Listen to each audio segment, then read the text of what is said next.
अस्सलाम वालेकुम। आप देख रहे हैं ज़फ़र अली ख़ान यूट्यूब चैनल। मेरा आज का लेक्चर बहुत इम्पॉर्टेंट है और मेरी रिक्वेस्ट ये है कि आप इसको गौर से सुनें, क्योंकि day to day business activities में इसका काफ़ी ज़्यादा अमल दखल है, और वो है filer and non filer. FBR public of Pakistan को 2 कैटेगरीज़ में देख रही है। एक कैटेगरी फाइलर है और दूसरी नॉन फाइलर है। मेरे आज के लेक्चर के 4 कंपोनेंट्स हैं। जो पहला कंपोनेंट है वो है definition of filer and non filer. Second component वो है कि फाइलर को कौन से फ़ायदे हैं और नॉन फाइलर रहने में कौन से नुकसानात हैं। थर्ड कंपोनेंट इज़ वो कौन से स्टेप्स हैं जिससे को फॉलो करके आप फाइलर बन सकते हैं।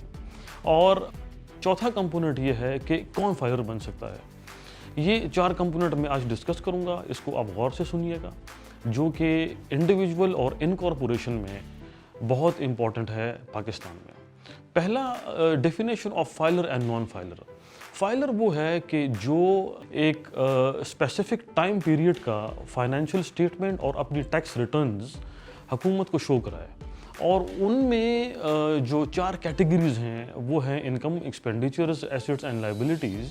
With the help of FBR का जो फॉर्मेट है ऑनलाइन आयरस का, उसकी मदद से वो अपनी सारी फाइनेंशियल स्टेटमेंट्स हुकूमत को दिखाए और उसको क्लियरली शो करे कि उनकी स्पेसिफिक 4 कैटेगरीज में फाइनेंशियल स्टेटमेंट्स की क्या पोजीशन है। तब जाके उनको फाइलर स्टेटस मिल सकता है। जब उनको फाइलर स्टेटस मिल जाए तो उसके बाद हुकूमत ने फाइलर और नॉन फाइलर के जो टैक्सेस हैं उन उसके रेट में डिवीज़न कर दिया, उसके रेट में फ़र्क है। जो भी बिजनेस डिफरेंट कैटेगरीज हैं, जिसमें से आप फॉर एग्ज़ाम्पल जो पहली कैटेगरी है उसमें बैंक ट्रांजैक्शंस हैं। फाइलर को बैंक ट्रांजैक्शन में रीबेट है, आपको बैंक ट्रांजैक्शन में टैक्स नहीं देना पड़ेगा। नॉन फाइलर को बैंक ट्रांजैक्शन में टैक्स देना पड़ेगा, विद होल्डिंग टैक्सेस। एसेट्स की प्रिक्योरमेंट है। इस तरह इसकी एक लंबी लिस्ट है जो कि मैं नेक्स्ट लेक्चर में आपको शो कराऊंगा। उसके बाद जो फ़ायदे हैं, फ़ायदों में सबसे बड़ा फ़ायदा ये है कि आपकी जो टैक्सेस आप हुकूमत को पे कर लेते हैं, ठीक है जी, वो आप अपनी फाइनेंशियल स्टेटमेंट्स में जब शो कराते हैं तो वो आप अपनी ही टैक्स लाइबिलिटीज़ में एडजस्ट करवा सकते हैं।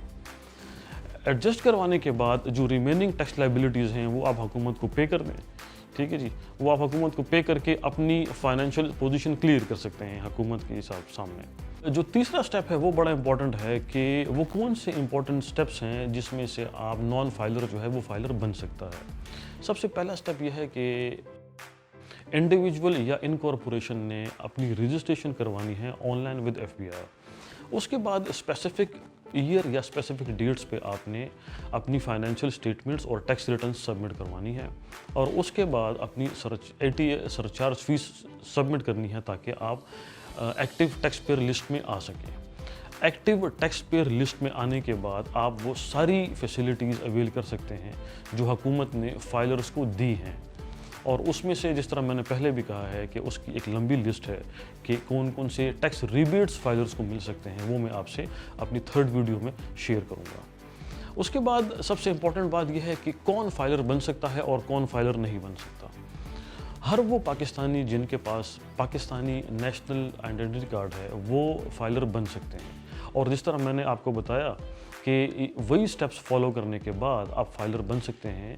True and fair financial statements as per bank statements आप जब अपनी सबमिट करेंगे और उसमें से फाइनेंशियल पोजीशन क्लियरली 4 स्टेप्स में बताएंगे तो आप वो स्टेटस गेन कर सकते हैं, आप वो फाइलर के कैटेगरी में आ सकते हैं। तो इसीलिए मेरी रिक्वेस्ट ये है कि अपनी टैक्स रिटर्न्स को ट्रू एंड फेयर अपनी बैंक स्टेटमेंट्स के मुताबिक सबमिट कीजिए, अपने कंसल्टेंट्स के साथ बैठिए और उनको प्रॉपरली गाइड कीजिए कि अपने in terms of your income, your expenditures, your assets and your liabilities, इन चीज़ों को आप कैटेगराइज कीजिएगा। और कैटेगराइज करने के बाद एक क्रॉस चेक जो है वो आप FBR एसेट्स इंक्वायरी में भी कीजिएगा, क्योंकि मैं आपको ये बताता चलूँ कि FBR के पास आपकी ID कार्ड से रिलेटेड वो सारी इंफॉर्मेशन है कि जिसमें आप ट्रांजैक्शन करते हैं रिगार्डिंग अपनी एसेट्स की परचेज एंड सेल, अपनी यूटिलिटीज़, जितने भी बिल आप पे कर रहे हैं वो इंफॉर्मेशन ID कार्ड पे वो FBR के पास है।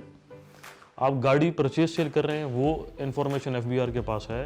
آپ FBR ایسٹس انکوائری میں جائیے, وہاں ID کارڈ اور اپنا IRS کا پاسورڈ لاگ ان کریں, اس کے بعد آپ دیکھیں وہ ساری انفارمیشن جو ہیں وہ آپ کو وہیں پہ مل سکتی ہے. تو اس کا مطلب یہ ہے کہ وہ یہ ساری انفارمیشن آپ نے اپنی ٹیکس ریٹرنز میں سبمٹ کرنی ہے. یہ بات ذہن میں رکھیں کہ حکومت نے بینک اکاؤنٹ کو مینٹین کرنے کی اور فائنینشیل اسٹیٹمنٹ سبمٹ کرنے کی جو رسپانسبلٹی ہے, ٹھیک ہے, وہ انڈیویجولس کو دی ہے, پبلک کو.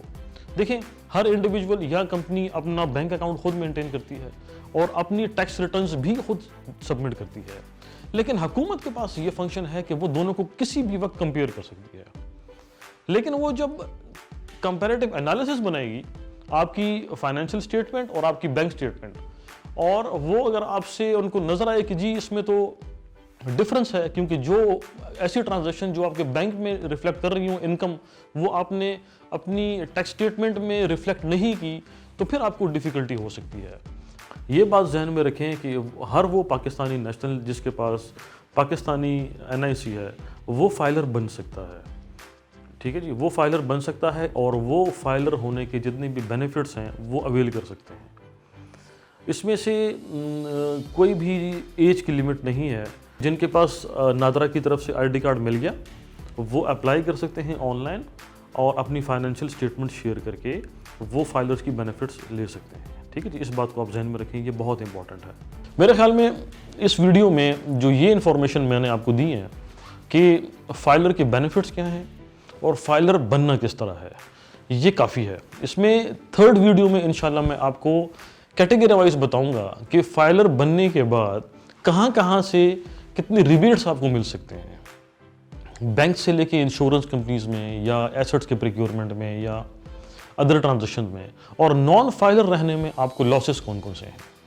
یہ اس کو غور سے سنیے, یہ ویڈیو بہت امپورٹنٹ ہے آپ کے لیے, اور انشاءاللہ اگر کوئی آپ آبزرویشنز ہیں, کوئی کوئریز ہیں, تو آپ مجھے ان دونوں نمبر پہ کانٹیکٹ کر سکتے ہیں. تھینک یو ویری مچ, شکریہ جی.